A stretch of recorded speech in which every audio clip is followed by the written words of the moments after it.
Antminer S9J 14.5 terahash miner. We'll start by quickly covering all the normal physical specs, then move right into a profit comparison review between the S9J and its predecessor, the S9I. Ready? Let's roll.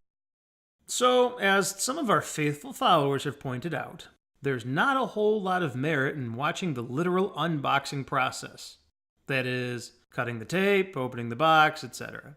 But in the interest of transparency, we're still showing it, just sped up a tad so we can get to the good stuff, as they say. But I do want to take 1 second to call attention to something new Bitmain is doing that we discovered during the unboxing process. Namely, including these little certification cards in miner boxes. Most of it is Greek to me, well, okay, Mandarin, actually. But it is worth pointing out 2 pieces of noteworthy information these cards contain. Right in the middle are lines detailing the miner's rated voltage and rated current. Or, in other words, the maximum voltage and current the miner can handle. Good? Good. Next, let's look at the miner's specs. To mix it up, we'll start with width, because that's just what I started with this time. Anyway, looks like it measures 5 inches wide. Next is length, which comes in at 13.5 inches. And finally, height. Looks like the S9J is 6 inches high.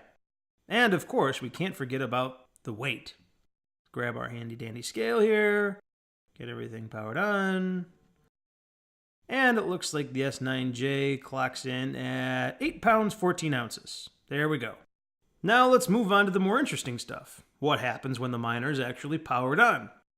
First up, power consumption and noise. Once it's powered on and fully booted up, the S9J pulls about 1320 watts.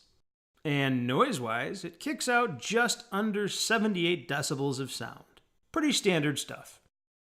And finally, the profit info.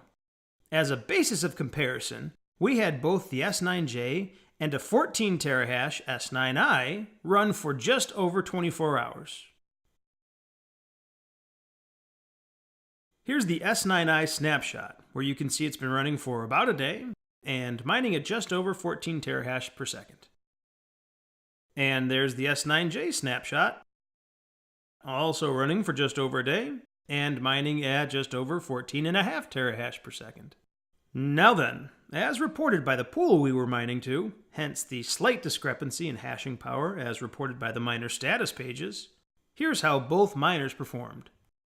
The S9I averaged around 14.3 terahash per second, and after 24 hours of mining, it earned 0.00055,153 Bitcoin. Converted to US dollars, that is about $3.57 in 1 day. And the S9J mildly exceeded its reported capabilities, averaging 14.75 terahash per second. After 24 hours of mining, it earned 0.000568889 Bitcoin. And converted into US dollars, that's about $3.68 in 1 day. What's the difference between the S9I 14 terahash and the S9J 14.5 terahash miners? About a dime a day. So there you have it. Let's quickly recap the important details that we covered. The S9J measures 13 inches long by 5 inches wide by 6 inches tall and weighs 8 pounds 14 ounces. Powered on and running, it pulls about 1320 watts and produces 78 decibels of sound. And in 1 day, it mined 0.000568889 Bitcoin, which at the time of filming comes out to $3.68. Thanks for watching.